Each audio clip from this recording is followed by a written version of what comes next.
The champagne bubbles caught the light from the crystal chandeliers above, each tiny sphere reflecting fractured versions of the room, distorted faces, glittering jewelry, expensive smiles that never quite reached anyone's eyes. I watched them rise in my untouched glass, thinking how perfectly they represented this entire evening. Beautiful, effervescent, and utterly empty. Lorenzo's hand rested on the small of my back, a gesture that once sent warmth through my entire body. Now it felt like a brand of ownership, present but disconnected, the way you'd touch a piece of furniture while talking to someone more interesting. He wasn't looking at me. He hadn't looked at me, really looked at me, in months. Mr. Vitali, we were just discussing the waterfront expansion, a man in a navy suit said, his cologne so aggressive it made my eyes water. I'd learned to identify the different scents of Lorenzo's business associates by now. This one smelled like cedar and desperation, probably trying too hard to impress. Your input would be invaluable. Lorenzo's fingers tightened slightly against my back. Not affection, just acknowledgement that I existed as an accessory to be repositioned. Elena, Cara, would you excuse me for a moment? Cara, dear. The Italian endearment had once made my heart flutter. Now it was just a verbal tick, as automatic and meaningless as a cough. I smiled the way I'd perfected over 3 years of marriage. Lips curved, eyes distant. The expression of a woman who'd learned that protest only prolonged the inevitable. Of course, I said, my voice carrying none of the exhaustion that had settled into my bones like sediment. He drifted away into the cluster of dark suits and calculated laughter, leaving me standing near the bar with my untouched champagne and the familiar weight of invisibility. The Castellano Gallery had been transformed for tonight's charity gala. My former colleagues had outdone themselves with the installation, creating an immersive experience that merged classical art with contemporary pieces. I'd helped plan events like this once, back when I was Elena Santori, art curator with a passion for bringing beauty into the world. Now I was Elena Vitali, wife of Lorenzo Vitali, and my primary role was to stand beautifully silent while he conducted business that I was never quite important enough to know the details of. I set the champagne glass down on a passing waiter's tray and moved toward the windows overlooking the city. November in New York meant early darkness, the kind that swallowed the afternoon whole and left you wondering where the day had gone. The glass was cold against my palm when I pressed it there, trying to ground myself in something physical, something real. My reflection stared back at me, a woman in a midnight blue Valentino gown that Lorenzo's assistant had selected, diamond earrings that had been his grandmother's, hair swept up in an elegant twist that a professional had spent an hour creating. I looked like success. I looked like someone who had everything. I looked like a lie. Mrs. Vitali, the exhibition is magnificent, someone said beside me. I turned to find Gabriella Russo, one of my former colleagues from my curatorial days. Her smile was genuine, her eyes warm with recognition of who I used to be. I heard you consulted on the layout. Just some suggestions, I demurred, though I'd spent 3 weeks working with the team before Lorenzo had decided my involvement was unnecessary given his schedule. Translation: he needed me available for last-minute business dinners and couldn't have me committed to actual work that might conflict with his convenience. Your eye for spatial dynamics hasn't diminished, Gabriella said softly, and something in her tone made me wonder if she saw through the careful facade I maintained. The way you positioned the Caravaggio against the modern pieces, it's brilliant. You always had a gift for seeing how things connected. The compliment shouldn't have made my throat tight, but it did. I'd forgotten what it felt like to be seen for something other than my relationship to Lorenzo. Elena. His voice cut through the moment like a blade. I turned to find him approaching with that particular set to his jaw that meant annoyance restrained for public consumption. We need to leave. Something's come up. No apology to Gabriella for the interruption. No acknowledgement that I might be in the middle of a conversation. Just the assumption that his needs superseded everything else, the way they always did. "I'll get my coat," I said quietly. Actually, Lorenzo's phone buzzed in his pocket, and he pulled it out with the kind of immediate attention he never gave me. His expression shifted as he read the screen. Calculation, concern, the look of a man weighing options that didn't include consulting his wife. "Change of plans. I need to handle this. You take the car home. I'll catch a ride with Marco." The dismissal was so casual, so practiced, that I almost didn't react. Almost. But something in me, some final thread of self-respect that hadn't yet frayed completely, pulled taut. "Lorenzo," I said, keeping my voice low. "We came together. We can leave together. Whatever it is can wait 30 minutes. His eyes finally focused on me, really focused, and what I saw there wasn't love or even irritation. It was indifference masquerading as patience, the look you'd give a child who didn't understand how important grown-up matters were. "Elena, don't be difficult. This is important business." "And I'm your wife," I said, hating how small my voice sounded, how much I'd shrunk myself over the years to fit into the spaces he allowed me. Something flickered across his face. Surprise, maybe, that I was pushing back at all. Then his jaw tightened, his shoulders squared, and he leaned in close enough that only I could hear the words that would later replay in my mind like a recording I couldn't stop. "Then walk home if you need the company so badly. Dio, Elena, you're acting like I'm abandoning you. Grow up." The words landed like physical blows. Around us, the gala continued. Beautiful people in beautiful clothes celebrating beautiful things. No one noticed the small death occurring near the window, the moment when something essential finally broke beyond repair. "Fine," I heard myself say. The word came from somewhere distant, somewhere cold and clear. "I'll walk." For a fraction of a second, his expression shifted. Uncertainty, perhaps. A flash of recognition that he'd crossed a line. But his phone buzzed again, and the moment passed. He squeezed my shoulder once, a gesture that might have looked affectionate to anyone watching. And then he was gone, swallowed by the crowd of men whose business was always more important than the woman waiting at home. I stood there for a moment, feeling the imprint of his fingers on my shoulder like fingerprints on glass. Gabriella had drifted away, reading the moment correctly. The gallery hummed with conversation and laughter, none of it including me.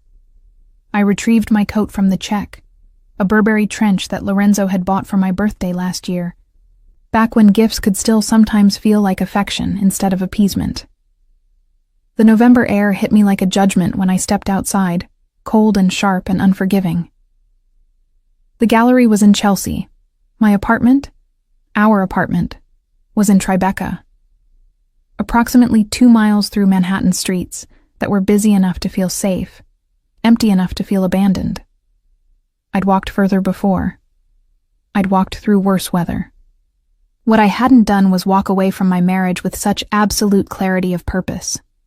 My heels clicked against the sidewalk, a rhythm that matched my heartbeat. Each step took me further from the warmth of the gallery, further from the illusion of the life I'd been trying to maintain. The city moved around me with its usual indifference. Taxis rushing past, couples walking arm in arm, delivery drivers dodging through traffic. I thought about Lorenzo's face when he told me to grow up, about the casual cruelty in his dismissal, about the 1,000 small cuts that had led to this moment, each one insignificant enough to excuse, substantial enough to scar. The light at the intersection of West 20th and 10th Avenue turned green. I stepped off the curb, my mind still replaying the evening, still cataloging the ways I'd failed to matter. I didn't see the car. The sound came first, rubber squealing against asphalt, someone shouting, that particular tone of warning that makes your body move before your brain processes why. I turned my head, saw headlights rushing toward me like twin accusations. Tried to move back, but my heel caught on something. The impact was less dramatic than movies make it seem. No explosion of glass or dramatic flip through the air. Just a brutal collision that sent me spinning, my shoulder taking the brunt as I hit the ground, my head cracking against the pavement with a sound that seemed very far away. And then there was only pain, sharp and absolute in my shoulder, radiating down my side, pulsing in my skull. I tried to breathe and felt something wrong in my ribs, something that made each inhalation a negotiation with agony. Voices surrounded me. Hands touched me. Someone was calling 911. Someone else was saying Jesus Christ over and over like a prayer or a curse. "Don't move her," a voice commanded. "Ambulance is coming." "Miss, can you hear me? Keep your eyes open." I could hear. I could see the night sky above me, stars obscured by city lights and my own tears. I could feel the cold concrete beneath me and the warm wetness that might have been blood spreading through my hair. And then I heard another voice. Familiar, frantic, destroyed. "Elena, Dio mio, Elena, no, no, no." Lorenzo's hands cradled my face, careful not to move me but unable not to touch me. "Amore mio, stay with me. Look at me. I'm here. I'm right here." I looked at him through the haze of pain and shock, and the clarity that had started in the gallery bloomed into something absolute. His face was white, his eyes wild with fear, his perfectly styled hair disheveled from running. He was devastated, terrified, breaking apart in real time. And all I could think was, it took this. It took me lying broken on the street for him to see me, really see me. The ambulance arrived in a symphony of sirens and lights. Paramedics moved me onto a board with practiced efficiency, each movement sending fresh waves of agony through my body. Lorenzo tried to climb in with me, his hand reaching for mine, his voice pleading. "Sir, you'll have to follow in your own vehicle," a paramedic said firmly. "She's my wife," Lorenzo insisted, his accent thickening with emotion, the way it always did under stress. "I'm not leaving her." "Sir," Lorenzo, my voice came out broken, barely audible over the chaos. But he heard it. He went still, his face hovering above mine in the back of the ambulance, waiting for whatever I was going to say. "Go home," I whispered. The paramedic closed the doors before I could see his reaction. But I didn't need to see it. I'd seen everything I needed to see in the moment he told me to walk, to grow up, to stop being so difficult when all I'd asked for was 30 minutes of his time. As the ambulance carried me through the city streets, each bump a fresh negotiation with pain, I made a promise to myself. I would survive this. I would heal. And I would never, ever let him make me feel invisible again.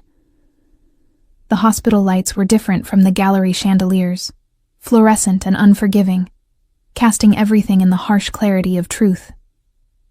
They made the white walls look sterile and cold, made the monitors beep out their mechanical rhythms, made it impossible to hide in the soft focus of dim lighting and champagne bubbles. My shoulder was broken. 3 ribs were fractured. I had a concussion that made the room tilt whenever I moved too quickly. The doctor, a tired woman with kind eyes and efficient hands, had explained it all in careful detail while Lorenzo stood in the corner, his expensive suit rumpled, his face haggard with guilt. "You're lucky," she'd said, and I'd almost laughed at the word. Lucky. As if luck had anything to do with being told to walk home alone. With stepping into traffic because my mind was elsewhere. With learning that your husband only truly sees you when you're broken on the ground. That had been 4 hours ago. Now it was almost 3 in the morning, and Lorenzo hadn't left. He'd pulled the uncomfortable hospital chair as close to my bed as possible, his hand resting near mine without quite touching, as if he'd finally learned that physical proximity wasn't the same as emotional connection. "Elena," he said for the 100th time, his voice rough from crying and apologizing and trying to explain away 3 years of neglect in a single night. "Amore, please, talk to me." I stared at the ceiling, counting the acoustic tiles because it was easier than looking at him. 23 across, 16 down. 368 perfect squares, each one exactly like the others, creating a pattern that made sense in a way my marriage never had.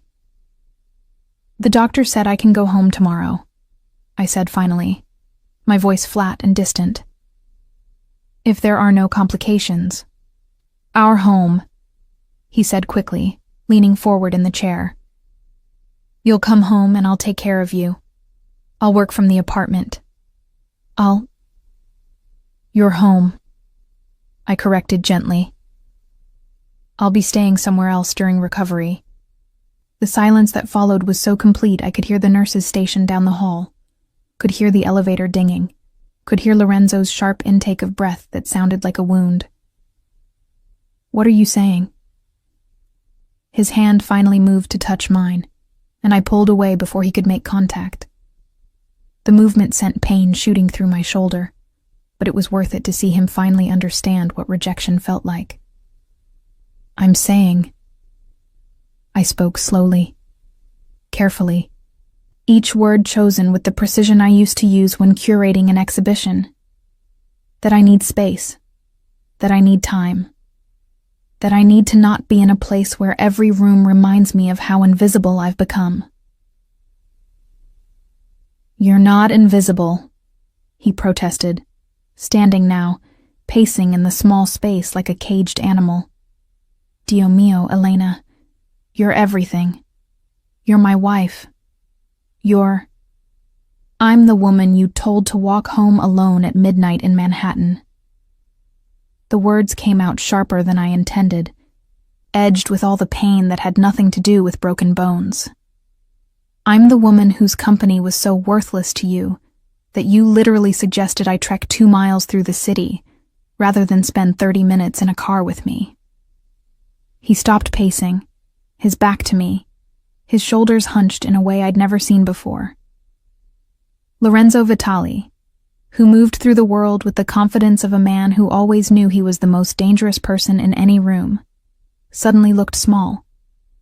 "I didn't think," he said, his voice breaking. "I wasn't thinking. The call was from Marco about the shipment issue, and I defaulted to work mode. I didn't mean—" "You never mean to," I interrupted. "You never mean to cancel our anniversary dinner. You never mean to forget my birthday. You never mean to spend every evening on your phone while I sit across from you trying to remember what we used to talk about before your business consumed everything." He turned then, and the devastation in his face was so complete, so genuine, that some part of me, the part that had loved him desperately once, ached in response. His eyes were red-rimmed, his hair falling across his forehead in a way that made him look younger, more vulnerable. "Tell me how to fix this," he begged. "Tell me what to do, and I'll do it. I'll change. I'll be better. Lorenzo." I said his name like a period at the end of a sentence, final and absolute. "You can't fix this tonight. You can't fix it with promises or panic or guilt. You can't fix 3 years of making me feel like an afterthought with 1 night of fear, because you almost lost me." "But I am losing you," he said, the words raw and desperate. "I can feel it. You're slipping away, and I don't know how to hold on." "Then let go," I whispered. "Let me go." The monitors beeped their steady rhythm, measuring heartbeats and oxygen levels, quantifying the ways my body was functioning even as everything else fell apart. A nurse poked her head in, took in the scene, the crying man, the emotionless patient, and retreated without comment. "I can't," Lorenzo said simply.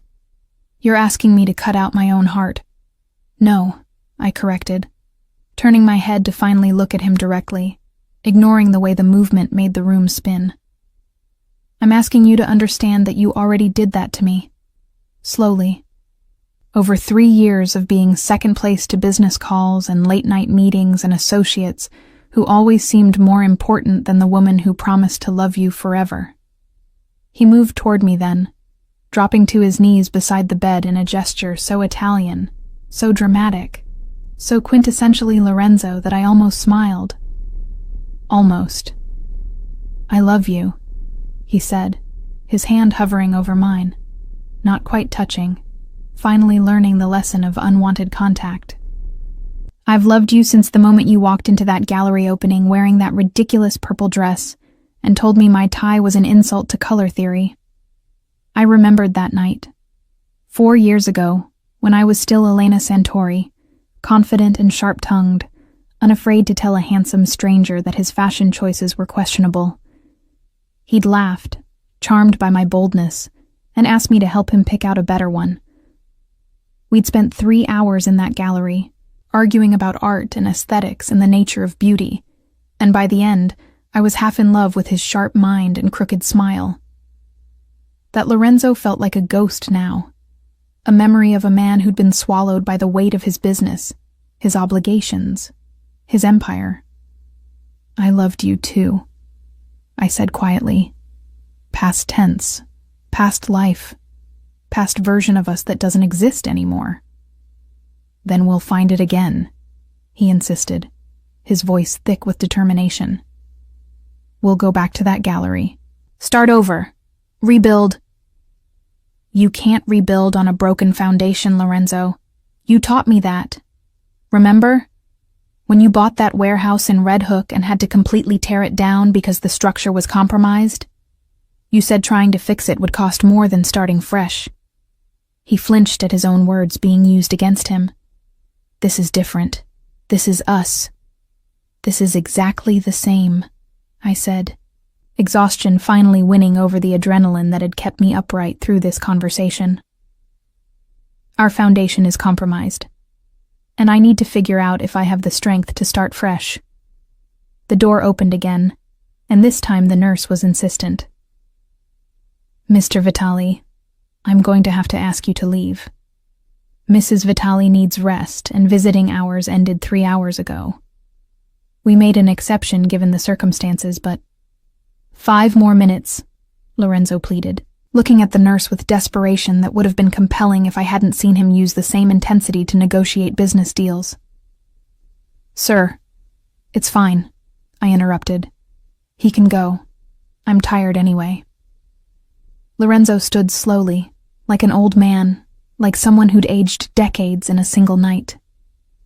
He reached into his pocket and pulled out his wallet, extracting a business card and writing something on the back. The number for my private driver, he said, placing it on the bedside table. Anytime, day or night. If you need anything at all, he'll bring it to you. And this, he wrote another number, is my personal cell, not the business line, the one only Marco and my mother have. It's always on. I'll always answer.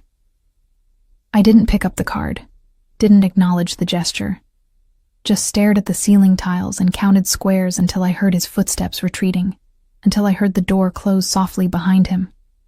Only then did I allow the tears to come, silent and hot, sliding down my temples into my hair, released by pain and medication, and the terrible relief of finally saying what I'd held inside for too long.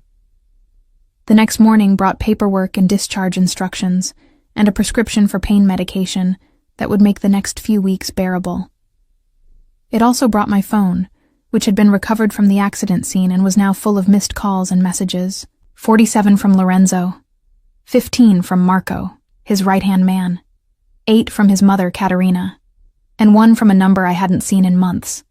My former roommate, Sophia, who'd moved to Brooklyn and started a restoration studio. I called Sophia first. Elena? Her voice was thick with sleep, alarm replacing grogginess quickly. Dio mio, I saw the news this morning. They said there was an accident in Chelsea last night, and I thought, are you okay? Where are you? Hospital, I said, my voice rough from disuse and crying.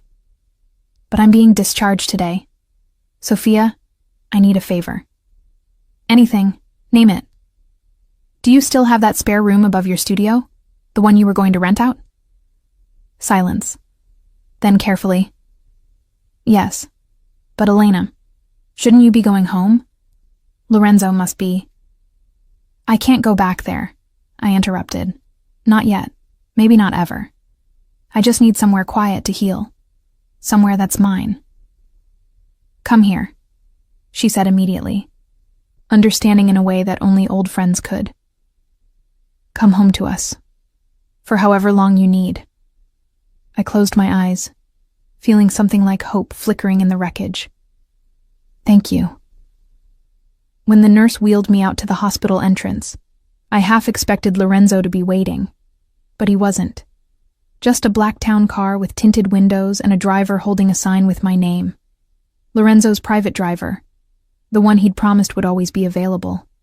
I almost laughed at the irony. Even now, even in his absence, he was trying to take care of me in the only way he knew how, through money and resources and the trappings of his power. I gave the driver Sophia's address in Brooklyn. He didn't ask questions, didn't comment on the fact that it wasn't the Tribeca apartment, just nodded and opened the door, helping me in with careful hands that were mindful of my injuries. As we drove through the city, past the gallery where everything had broken, past the intersection where I'd been hit, I felt something settling in my chest. Not peace. It was too soon for that. But a kind of quiet resolve. I was 28 years old. I was injured, but alive.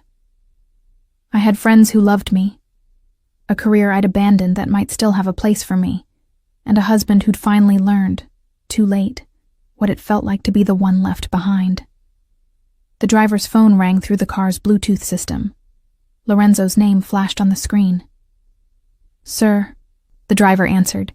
Did she get in the car? Lorenzo's voice filled the space, rough and desperate. Is she safe? Yes, sir. We're en route now. Tell her. Lorenzo stopped, the silence heavy. Tell her I'm sorry. Tell her I'll wait. Tell her I'll do better. The driver glanced at me in the rearview mirror, a question in his eyes.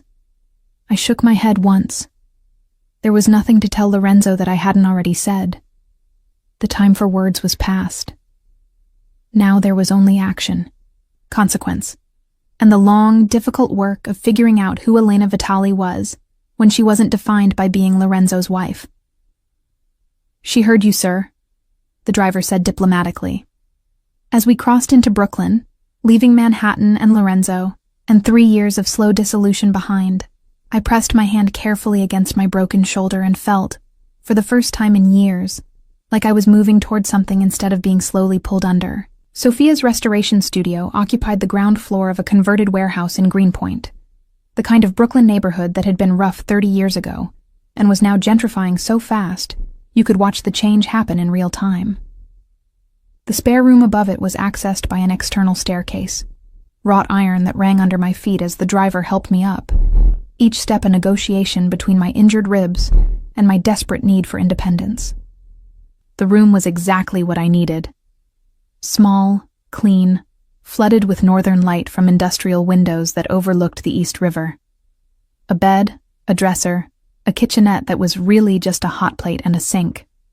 No history, no ghosts, no memories of being slowly erased. It's perfect, I told Sophia, who hovered anxiously as I lowered myself onto the bed with a gasp that I tried to swallow. It's a shoebox, she corrected, her dark curls escaping from the messy bun she always wore when working. But it's yours for as long as you need it. No rent, no questions, no... I'll pay rent, I interrupted. I'm not a charity case. Elena, I need to do this myself, I said, hearing the edge in my voice and trying to soften it. Please, let me do something myself. She studied me for a long moment, her artist's eyes seeing too much, then nodded.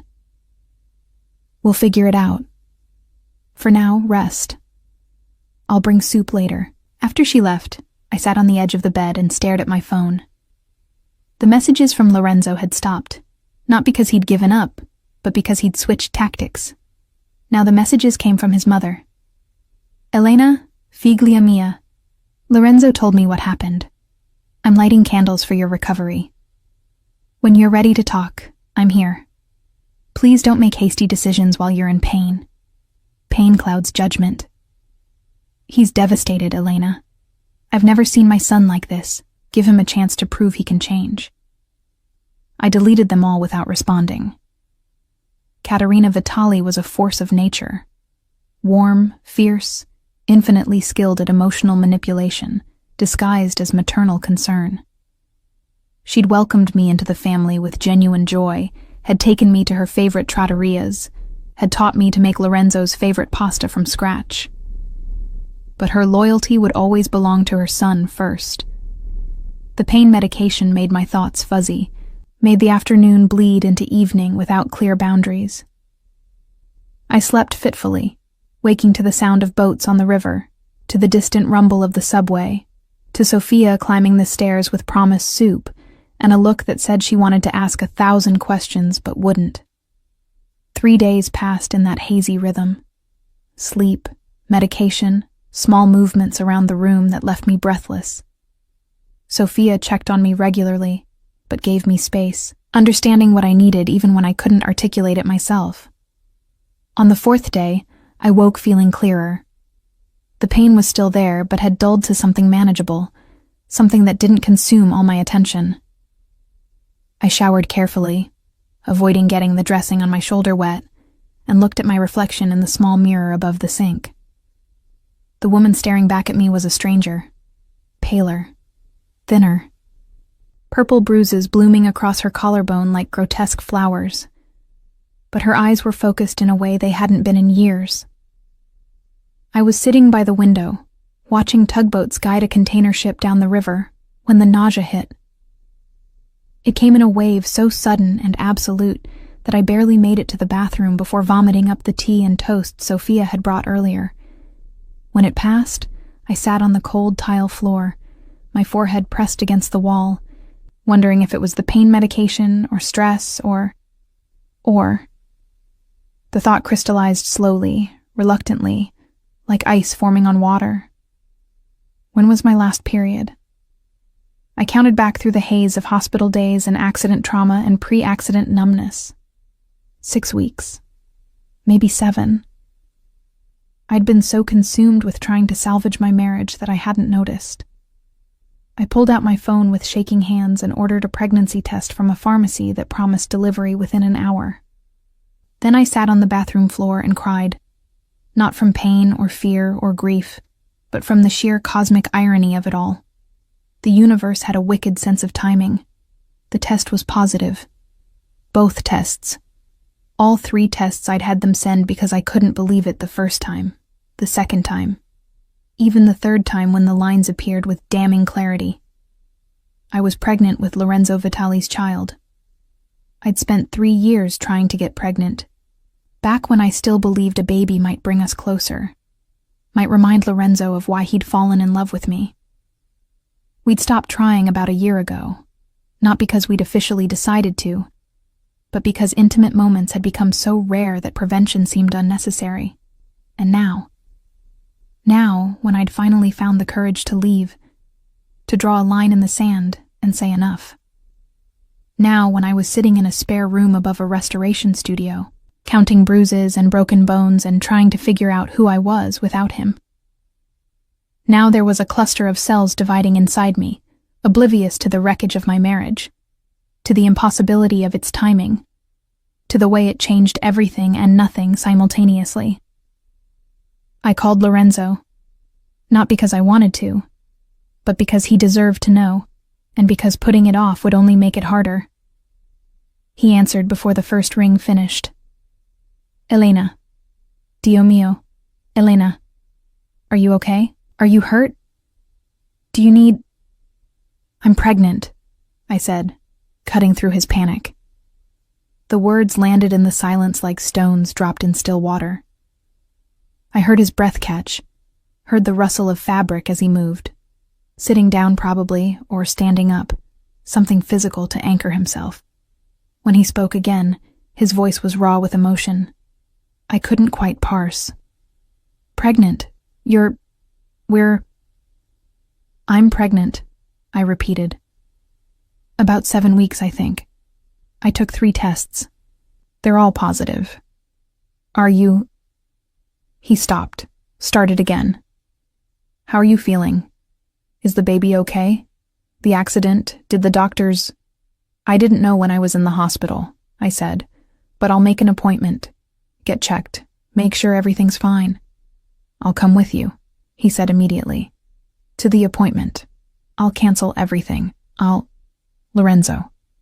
I said his name like a stop sign. I'm telling you because you have a right to know. But this doesn't change what I said in the hospital. This doesn't fix us. It's our child, Elena. Our baby. How can that not change? Because a baby isn't a Band-Aid, I interrupted, my voice sharper than I intended.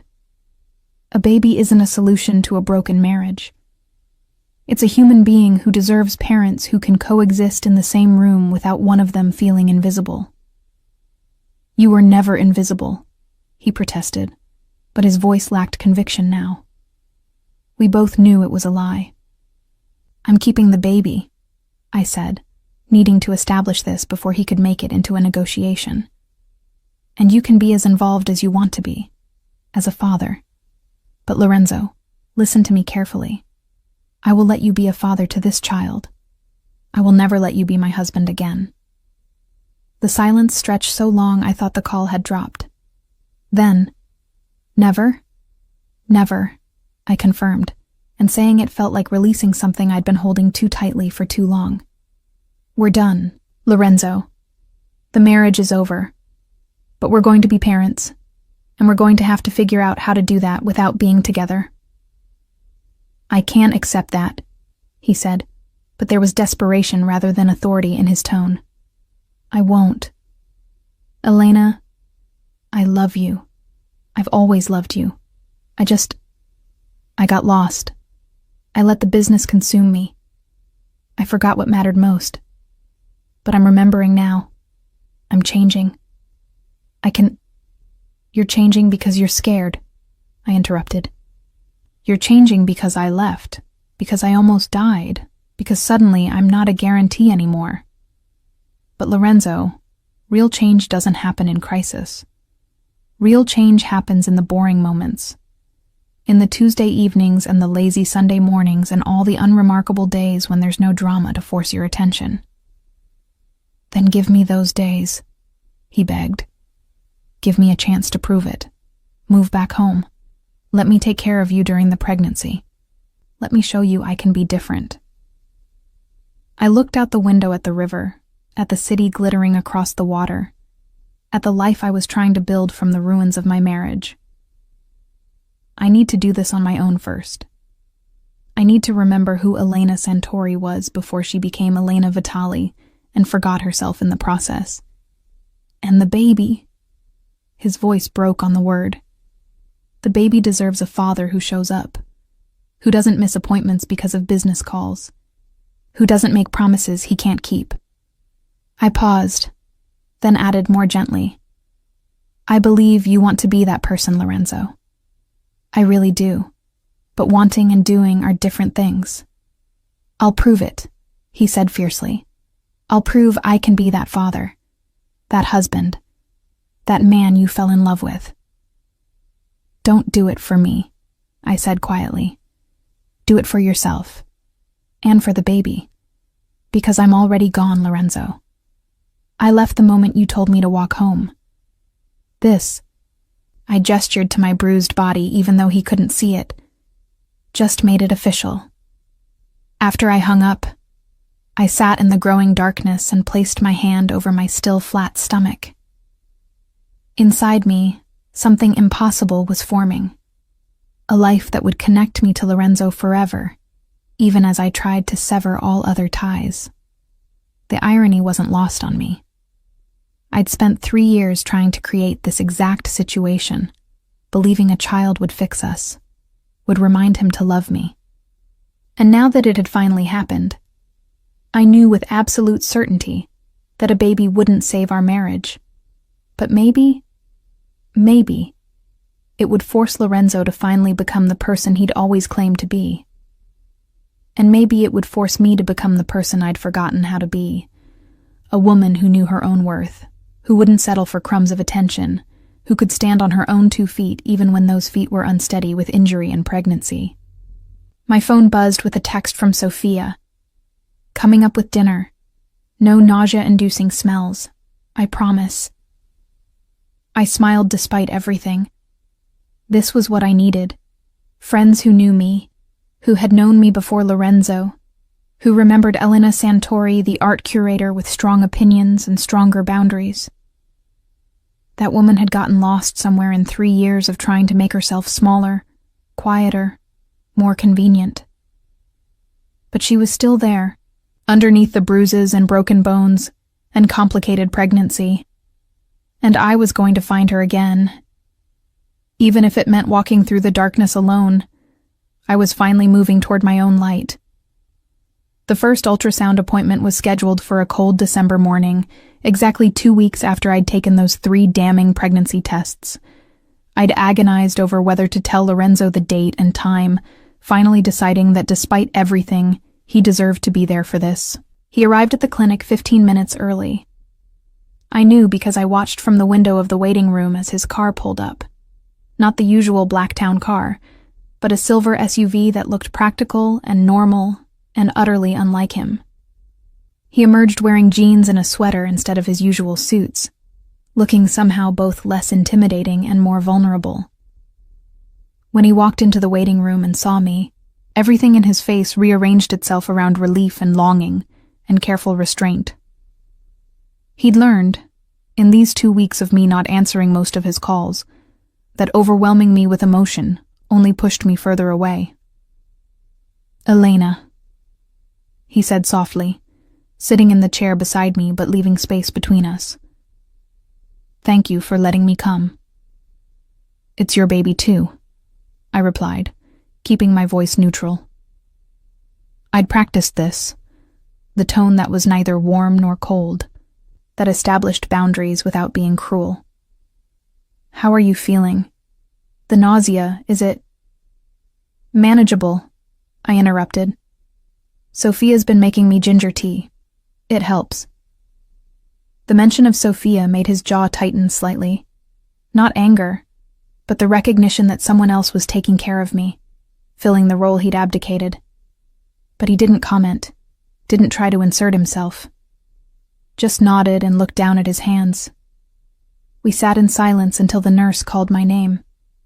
Lorenzo stood when I did, his hand hovering near my elbow without quite touching, a gesture of support that respected my need for space. The ultrasound room was warm and dark, lit only by the glow of the monitor. The technician, a cheerful woman in her 50s with kind eyes, helped me lie back on the exam table and rolled up my shirt to expose my stomach. "Okay, this will be cold," she warned, squeezing gel onto my abdomen. The sensor pressed against my skin, and the room filled with a sound like ocean waves. Rhythmic, insistent, impossible. "There," the technician said, pointing to a flickering spot on the screen. "That's your baby's heartbeat." I stared at the grainy black and white image, at the tiny bean-shaped shadow that was somehow, impossibly, a person. A life. A future I hadn't planned but was now responsible for. "It's so small," I whispered. "About the size of a blueberry right now," the technician said with a smile. "But growing every day. Based on these measurements, I'd say you're about 8 weeks along. Everything looks good. Heartbeat is strong. Development is right on track." I felt Lorenzo's hand find mine, his fingers interlacing with mine with a certainty I hadn't felt from him in years. This time, I didn't pull away. Not because I'd forgiven him or changed my mind, but because in this moment, looking at the life we'd created together, I could acknowledge what we'd been to each other before everything fell apart. "Can you print an image?" Lorenzo asked, his voice thick with emotion. The technician smiled and pressed a button. "Of course." After the appointment, we stood on the sidewalk outside the clinic, the winter air biting at exposed skin. Lorenzo held the ultrasound image like it was something sacred, his thumb tracing the edge of the paper. "Elena," he said finally, "I know you meant what you said. About us being over. But this baby, he gestured to the image. This baby needs stability, a home, both parents. The baby will have both parents, I said firmly. Just not married ones. Plenty of children have co-parents who aren't together. It's not ideal, but it's better than growing up watching their parents destroy each other slowly. Is that what we were doing? He asked, looking at me with those dark eyes that had once made my heart race. Destroying each other? You were destroying me, I corrected gently. I don't think you meant to. I don't think you even realized you were doing it.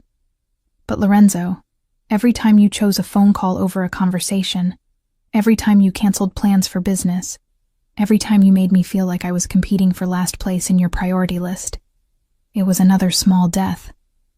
He flinched like I'd struck him. I thought I was building something for us. The business, the money, the security. I thought if I could just make everything perfect. I didn't need perfect, I interrupted. I needed present. I needed you to look at me the way you looked at your phone. I needed to matter as much as your next deal. You mattered more, he insisted. You matter more than anything. I didn't know how to show it. My father, he taught me that providing was love, that building an empire for your family was how you proved devotion. I thought, your father was wrong, I said, not unkindly. Or maybe he was right for his time, for his marriage. But I didn't need an empire, Lorenzo. I needed a partner. He was quiet for a long moment, studying the ultrasound image like it held answers we couldn't articulate. What if I learned? What if I proved I could be that partner? Then you'd be a better father, I said. And maybe, eventually, a friend. But not a husband. Not again. Why not? The question was almost plaintive. If I change, if I become the man you needed all along, why couldn't we? Because I can't spend my life waiting to see if the change is real, I said. The words harder than I intended, but true nonetheless. Because I'm exhausted, Lorenzo. I'm tired of auditioning for your attention. I'm tired of wondering if this time will be different. I'm tired of being the one who adapts and accommodates and shrinks herself to fit into the spaces you leave available. I don't want you to shrink, he said desperately. I want you to take up all the space. I want you to be so present in my life that I can't ignore you even if I tried. Then do that for the baby, I said, placing my hand over my stomach. Be so present in this child's life that absence isn't an option. Prove you can show up consistently, not just in crisis, but in mundane moments. Do that for a year, for 2 years, and maybe we can have a real conversation about what's possible between us. A year, he repeated, as if testing the weight of that much time.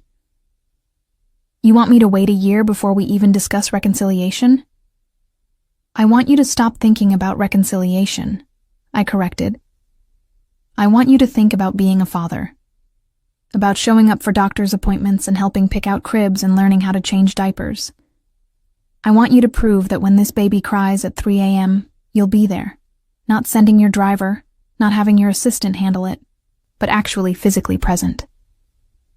Something shifted in his expression, determination replacing desperation. I can do that. I will do that. Then do it, I said simply. Not for me, for them. I gestured to the ultrasound image. Do it because a child deserves more than I got. We stood in silence, the city moving around us with indifferent rhythm. Finally, Lorenzo carefully folded the ultrasound image and put it in his wallet, the gesture somehow both tender and heartbreaking.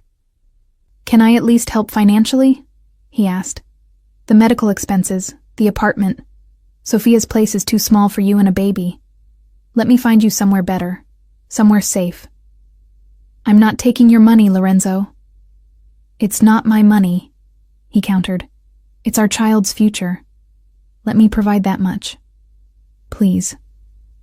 I wanted to refuse on principle, wanted to prove I could do this completely alone.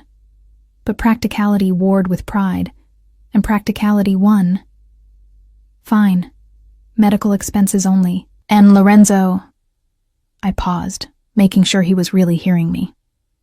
If you want to help find an apartment, you find me options, but I make the final choice. And your name doesn't go on the lease. This is my space, not ours. Deal. He agreed quickly. Then, more hesitantly, can I call you? Not every day if you don't want, but regularly. Check in on how you're feeling. Make sure you're okay. Once a week, I said. You can call once a week. And Lorenzo, the calls need to be short. 10 minutes maximum. I can't handle the emotional intensity of longer conversations right now. He nodded, accepting the limits I was setting, and I saw something in his face that I hadn't seen in years. Respect for my boundaries. Not agreement necessarily, but acknowledgement that my needs mattered as much as his wants. 3 weeks later, I moved into a one-bedroom apartment in Carroll Gardens that Lorenzo's real estate contact had found. It was small but bright, with hardwood floors and a tiny balcony overlooking a tree-lined street. The rent was reasonable enough that I could afford it with the freelance consulting work I'd started taking on from galleries and private collectors. Lorenzo had wanted to furnish it for me, but I'd refused. The only things I accepted were a crib, still in its box, waiting for assembly, and a glider chair for nursing that his mother had insisted on buying. Sophia helped me move in, her arms full of plants and paintings that made the bare walls feel less lonely. "You're really doing this," she said, looking around the empty space with something like awe. "Starting over completely." "I don't have a choice," I replied, unpacking the few belongings I'd accumulated in the past month. "I'm going to be someone's mother in 7 months. I need to remember how to be a whole person first." "And Lorenzo?" I shrugged carefully. My shoulder still ached in cold weather, a permanent reminder of that night. Lorenzo's learning how to be a father. We'll see if he can sustain it beyond the initial guilt and panic. But even as I said it, I noticed small changes in our weekly phone calls. He asked about my symptoms without being overbearing, sent links to parenting articles without mansplaining them, showed up to the second ultrasound appointment on time, and stayed quiet during the exam, his hand finding mine only at the moment when we heard the heartbeat again. He was trying, genuinely, consistently trying. It didn't change my decision, didn't make me want to go back. But it made me believe that maybe, eventually, we could build something new from the ashes of what we'd been. Not a marriage, not romance, but a functional partnership centered around the tiny life that kept growing inside me, oblivious to all the complicated history that preceded it. Spring arrived in Brooklyn with sudden insistence. Trees exploding into green overnight, temperature swinging from winter to summer, without the courtesy of gradual transition. I was 5 months pregnant now. My body undeniably changed, my belly round and obvious beneath the loose dresses I'd taken to wearing. The baby kicked constantly, little flutters that grew stronger each day, reminding me that this was real. This was happening. This small human would be here whether I felt ready or not. Lorenzo called every Wednesday at 7 p.m. exactly. True to his word, he kept the conversation short, 10 minutes discussing my symptoms, upcoming appointments, practical concerns about preparation. No mentions of us, no attempts to negotiate reconciliation, just the careful attention of a man learning to be a father from a distance. He'd started attending parenting classes. I only knew this because he'd accidentally pocket-dialed me during one session, and I'd heard the instructor explaining diaper-changing techniques while Lorenzo asked surprisingly thoughtful questions. I'd hung up before he noticed, but something about the overheard conversation had softened something in my chest. He was trying. Really trying. But trying didn't erase 3 years of neglect. Didn't erase that night in Chelsea. Didn't erase the fact that it had taken me almost dying for him to remember I existed. The anatomy scan appointment fell on a rainy Thursday in late April. Lorenzo arrived 10 minutes early again. Punctuality had become his new religion, his way of proving that he could show up reliably. He wore jeans and a navy sweater, had clearly gotten a haircut recently, looked both nervously excited and carefully restrained. "Elena," he greeted me with that same soft tone he'd adopted, the one that acknowledged my boundaries while still conveying warmth. "Ready to find out if we're having a son or daughter?" "I already know," I said, surprising myself with the admission. "I asked them to tell me at the last appointment. I just didn't tell you yet." His face fell slightly, hurt at being excluded, but understanding enough not to protest. "Why not?" "Because I needed it to be mine first," I said honestly. "Something that was just between me and the baby. Does that make sense?" He nodded slowly. "Yes, it makes sense." Then, more hesitantly, "Will you tell me now?" I placed my hand on my belly, feeling a small kick against my palm, like the baby was weighing in on the decision. "It's a boy. We're having a son." Lorenzo's entire face transformed, joy so complete and unguarded that it reminded me painfully of the man I'd fallen in love with 4 years ago. "A son," he repeated, his voice breaking slightly. "A boy." "Dio mio, Elena, we're having a son." "You're having a son," I corrected gently. "I'm growing him. There's a difference." The distinction landed between us, a reminder of the distance we maintained even in these shared moments. But Lorenzo just nodded, accepting the boundary, his hand moving unconsciously toward my belly before stopping himself. "Can I?" He gestured tentatively. "Would you mind if I took his hand and placed it on my stomach where the baby was most active. We stood like that in the clinic waiting room, his palm warm against my belly, his eyes wide with wonder when he felt the kick. "He's strong," Lorenzo said softly. "Already so strong." "Like his father," I said, then added quickly, "physically. Let's hope he gets better emotional intelligence." Lorenzo laughed, actually laughed, and the sound was so unexpected, so genuine, that I found myself smiling despite my determination to maintain distance. "Fair assessment," he admitted. "What about a name? Have you thought about it?" "I've thought about it," I confirmed, "but I'm not ready to share yet. It still feels too new, too vulnerable." "Tell me when you're ready then," he said, removing his hand from my belly with obvious reluctance. "I can wait." The technician called us in before I could respond, and the next 30 minutes were consumed with measurements and images and medical terminology that confirmed what I already knew.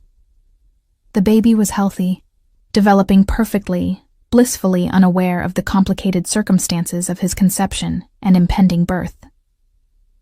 Afterward, as we stood outside the clinic with rain misting around us, Lorenzo cleared his throat awkwardly.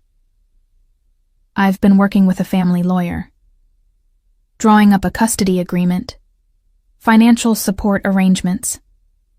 I wanted to have everything in place before he's born, so there's no confusion, no conflict." I paused, surprised by his foresight.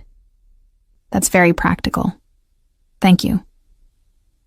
"I also wanted to ask," he continued, "about being at the birth. I know you might not want me there, given everything, but I'd like to be, if you're comfortable with it." I studied his face, the genuine hope in his eyes, the careful way he'd phrased it as a request rather than a demand or assumption.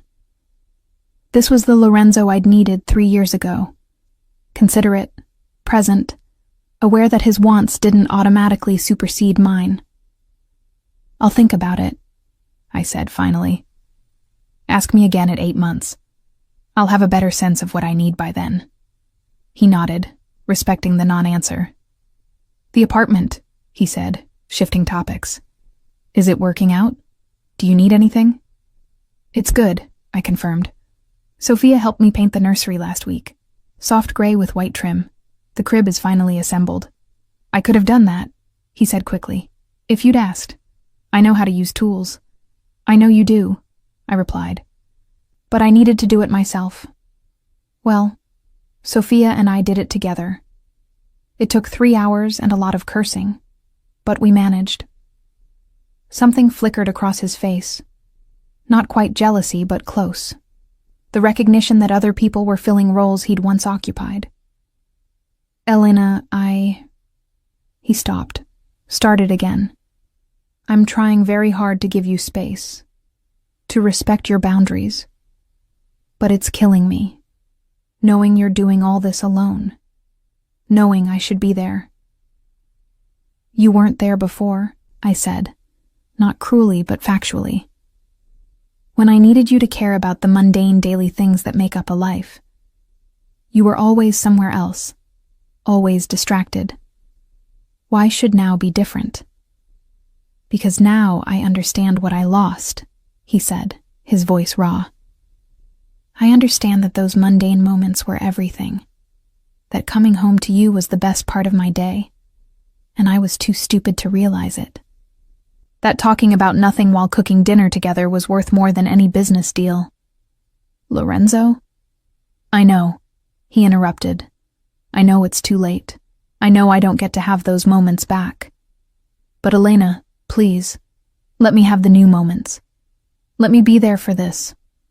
For him. He gestured to my belly. Let me prove I can be the father he deserves. You are being that father, I said, and meant it. You're showing up. You're following through. You're learning. That's exactly what I asked you to do.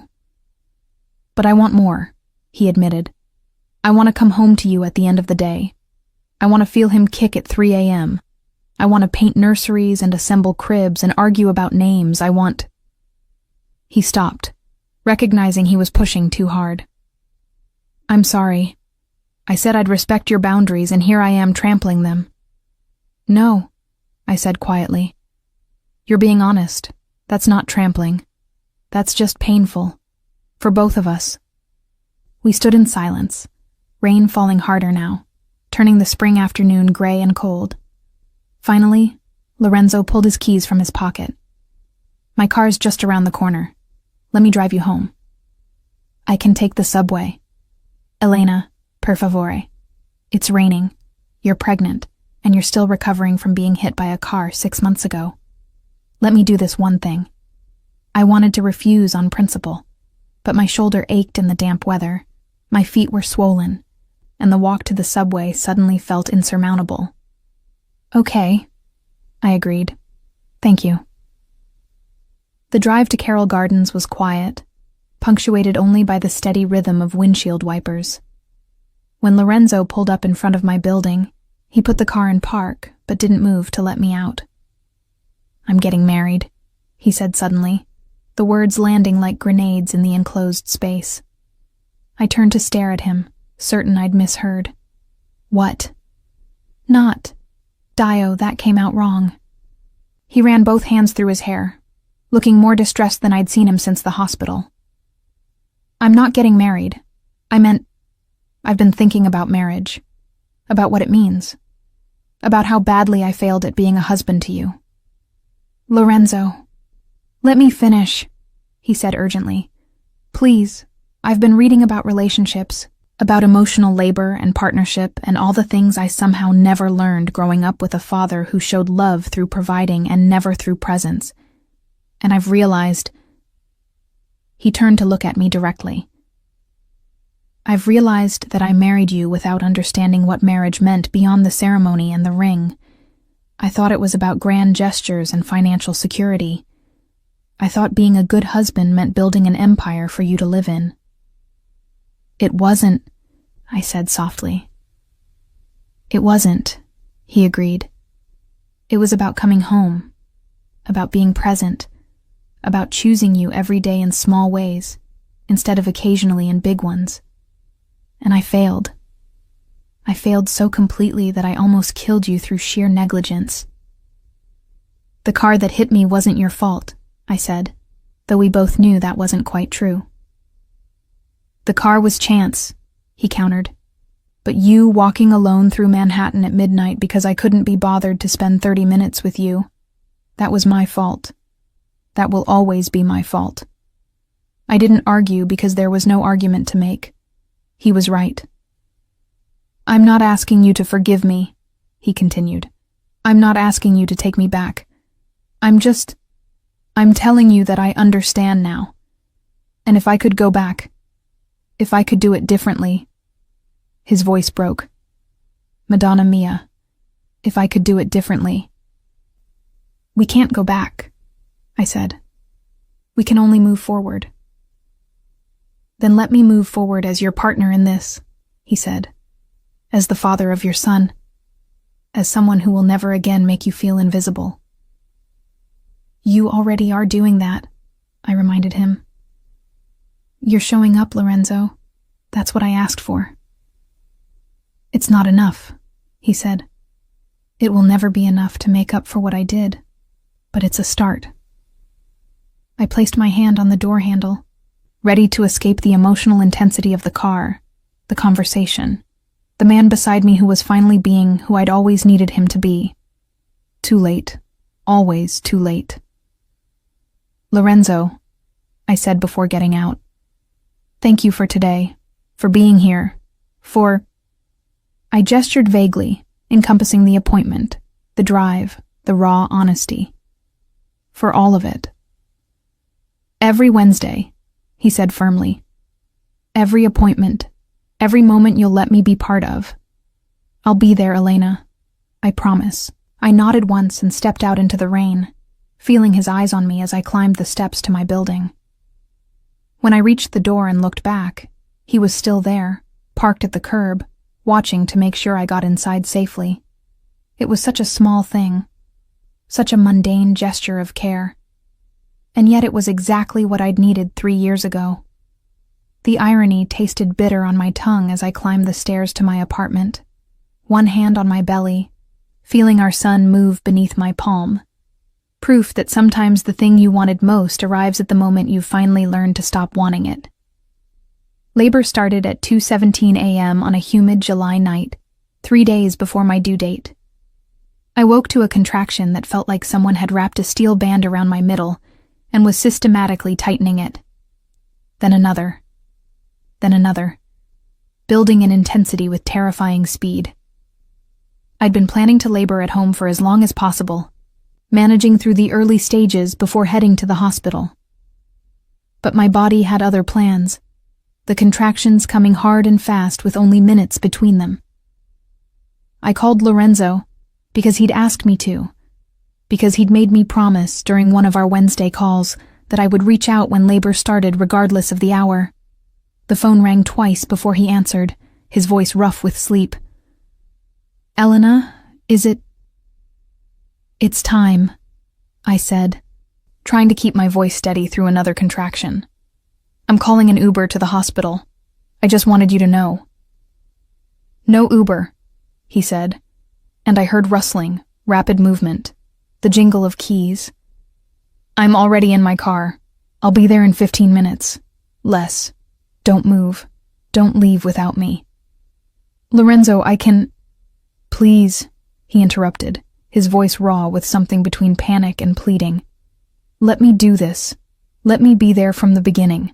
I wanted to argue that he'd missed the actual beginning, the conception, the first trimester, the months of morning sickness and fatigue and body changes. But another contraction stole my breath, and when it passed, all I could manage was a whispered, okay. He made it in 12 minutes. I know because I counted each one while pacing my apartment, breathing through contractions, trying to remember the techniques from the birthing class I'd taken with Sophia. When his knock came at the door, I opened it to find Lorenzo looking simultaneously terrified and determined, dressed in jeans and a t-shirt I'd never seen before, his hair uncombed, his usual polish completely absent. How far apart? He asked, taking my overnight bag without waiting for permission. 3 minutes, I said, then doubled over as another contraction hit. His hand found the small of my back, applying pressure exactly where the birthing instructor had demonstrated. I leaned into it without thinking, letting him support me through the wave of pain. "We need to go," he said when I could breathe again. "Now. You're in advanced labor." The drive to the hospital was a blur of contractions and traffic lights, and Lorenzo's steady voice reminding me to breathe, telling me I was doing great, promising that we were almost there. His hand found mine somewhere along the way, our fingers interlacing with the ease of muscle memory from a marriage that officially ended 6 months ago. The hospital staff took one look at me and rushed me to a delivery room. The doctor confirmed what I already knew. I was fully dilated, ready to push. No time for the epidural I'd planned on getting. "Natural childbirth it is," the nurse said cheerfully, as if this was a choice I'd made rather than my body's rebellion against my carefully laid plans. Lorenzo stayed by my head, his hand in mine, his voice in my ear, providing a steady stream of encouragement in Italian and English. "Bella, brava, forte, you're so strong, you can do this. Our son is almost here." The pain was unlike anything I'd experienced. Not sharp like the accident, but consuming, all-encompassing. A force that demanded every ounce of my attention and strength. I pushed when they told me to push, breathed when they told me to breathe, existed in a timeless space where nothing existed except the work of bringing my son into the world. And then, after 2 hours that felt like 2 minutes and 2 years simultaneously, there was a cry. High and indignant and absolutely perfect.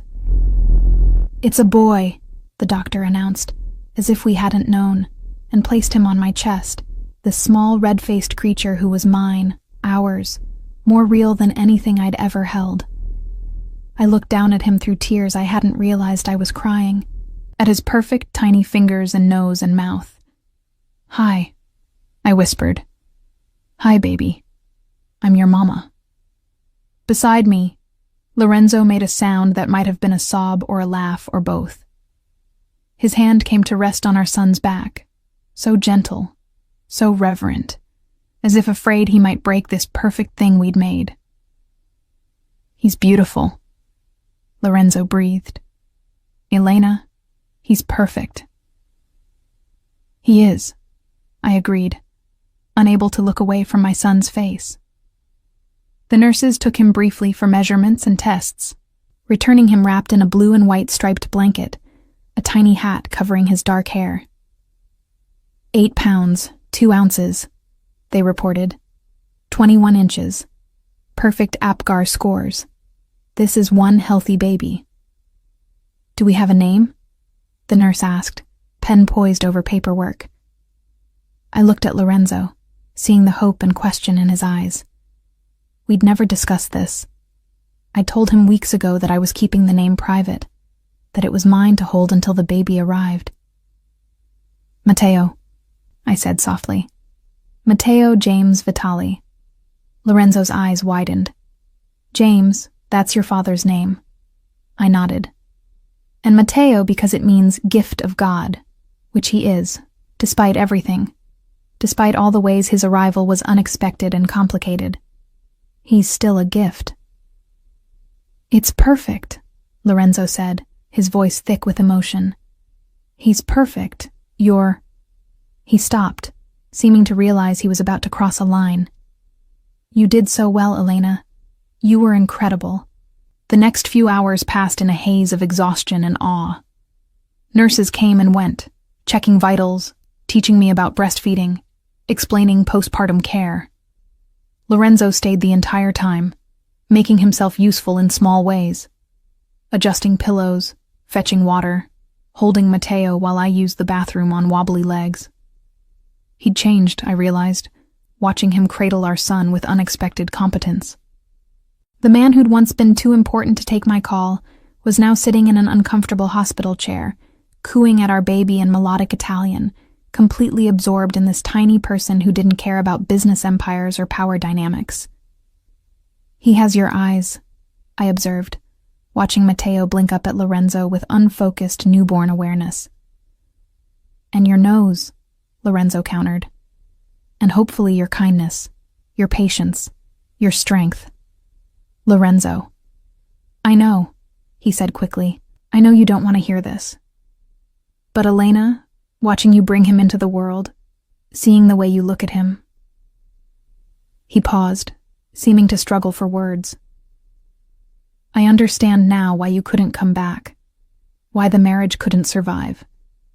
You deserved this version of me all along.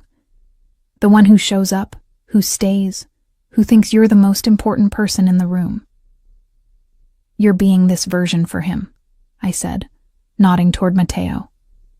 That's what matters. I'm being this version because of you, he corrected.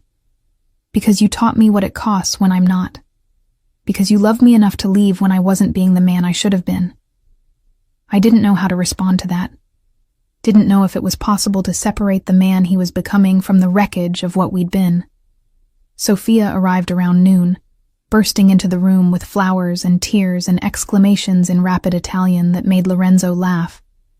She held Matteo like he was made of glass, cooing over his perfect features, then fixing me with a knowing look. He's been here the whole time?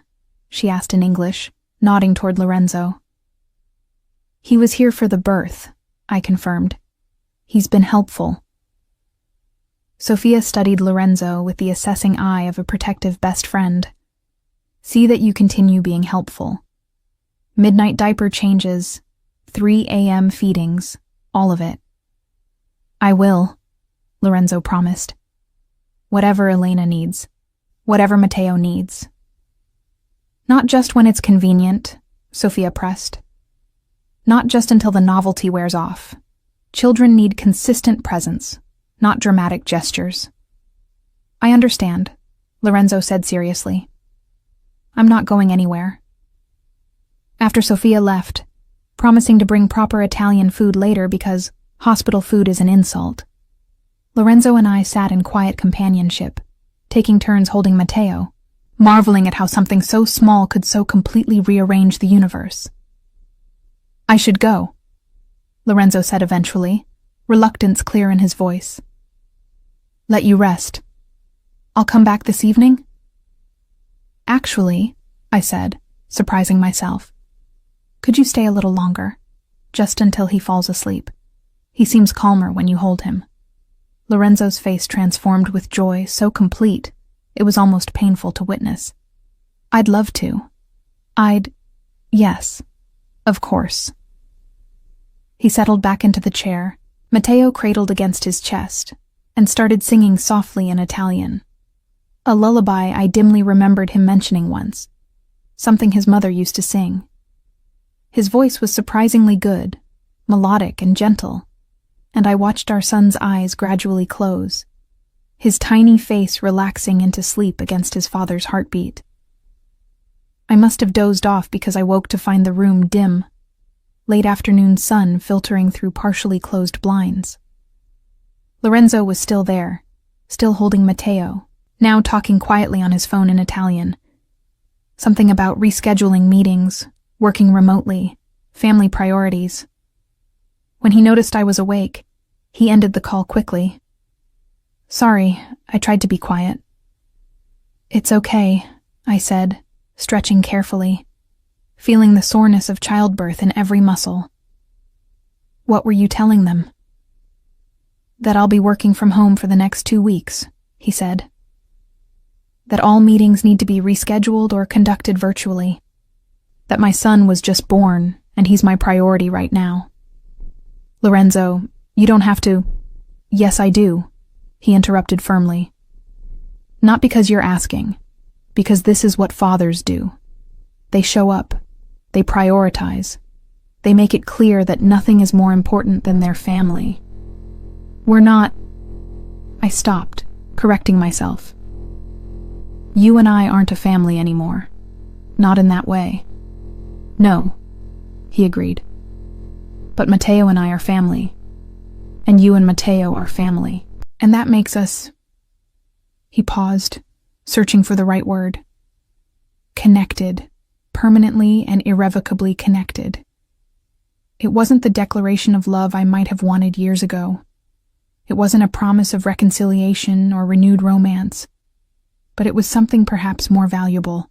a promise of presence, of co-parenting, of showing up not just during the dramatic moments, but through all the mundane, exhausting days that make up a life. Connected, I repeated, testing the word. I can work with connected. Over the following weeks, Lorenzo proved himself in ways I hadn't expected. He came by the apartment daily, not to pressure or plead, but to help, to hold Matteo while I showered, to change diapers and learn the intricacies of swaddling, to sit quietly while I struggled through the painful early days of breastfeeding, offering water and encouragement without trying to fix what couldn't be fixed. He brought food from his mother, who'd apparently decided that my refusal to reunite with her son didn't negate her claim on her grandson. He assembled the baby swing I'd been putting off. He did middle-of-the-night formula runs when I was too exhausted to leave the apartment. And he never once asked me to reconsider our separation.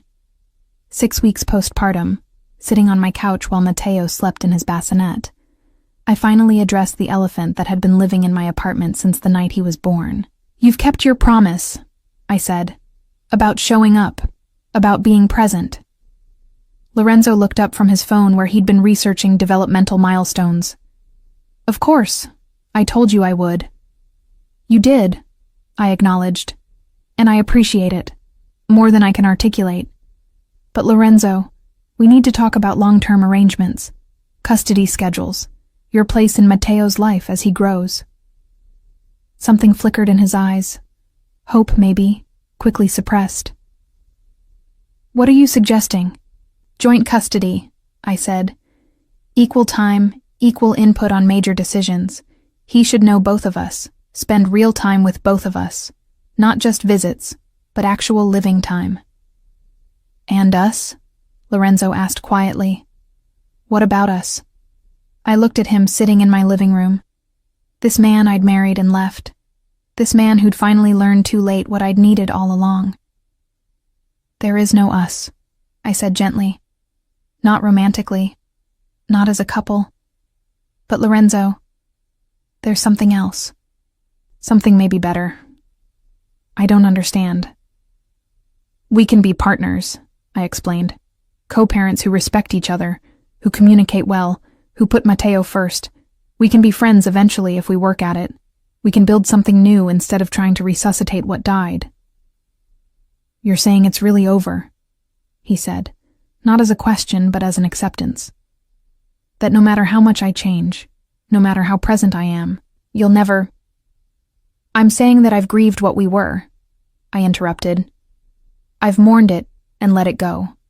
And I can't go back to that, Lorenzo. I can't risk losing myself again." He was quiet for a long moment, watching Matteo sleep with an expression that was equal parts love and loss. "You're right," he said finally. "About all of it. I'd hoped that maybe, with time." "Hope for a good partnership instead," I suggested. "Hope for a friendship built on mutual respect. Hope for raising a son who sees his parents treating each other with kindness, even when they're not together." "That's not nothing," he acknowledged. "It's everything that matters," I corrected. As Lorenzo prepared to leave that evening, he stopped at the door, Matteo asleep against his shoulder in that way that only babies can sleep. Completely surrendered. Totally trusting. "Elena," he said softly, "I want you to know. I'm grateful. For this. For the chance to be his father. For not shutting me out completely. I know I didn't earn it." "You're earning it now," I said. "Every day. That's what counts." He nodded once and carefully transferred Matteo to his bassinet with the competence of someone who'd been practicing, who'd watched the YouTube videos and read the books, and genuinely wanted to be good at this. "Wednesday call?" he asked, maintaining our routine. "Wednesday call," I confirmed. After he left, I stood at the window watching the street below, watching Lorenzo pause beside his car to look up at my apartment before driving away. He'd changed. Undeniably. Genuinely changed. But some breaks couldn't be mended. Some relationships couldn't be resurrected. The woman who'd loved Lorenzo Vitali had been broken on a Manhattan street 6 months ago, and the woman who'd risen from that wreckage knew her worth too well to settle for crumbs ever again. Instead, we'd build something different, something harder but healthier, something that acknowledged the past without being enslaved to it. I returned to Matteo's bassinet, watching him sleep with that intense newborn focus that made every breath seem miraculous. He would grow up knowing his father, would spend weekends in Lorenzo's home and weekdays in mine, would learn about relationships from parents who respected each other enough to prioritize his needs above their own histories. It wasn't the fairy tale I'd imagined at that gallery opening 4 years ago, when a handsome stranger with questionable fashion taste had made me laugh. But fairy tales I'd learned were overrated anyway. This honest, complicated, carefully negotiated piece was real. And real, I was discovering, was enough. My phone buzzed with a text from Lorenzo. He smiled at me tonight. A real smile. I got it on video. Sending now. I watched the clip. Lorenzo's face hovering over Matteo's. The pure joy in his expression when our son's lips curved upward. A real smile or gas, it didn't matter. What mattered was the father who was present to see it, to document it, to share it. I sent back a simple response. He loves you. Lorenzo's reply came immediately. Learning to deserve that. Every day, learning. And somehow, impossibly, that was all I needed to hear.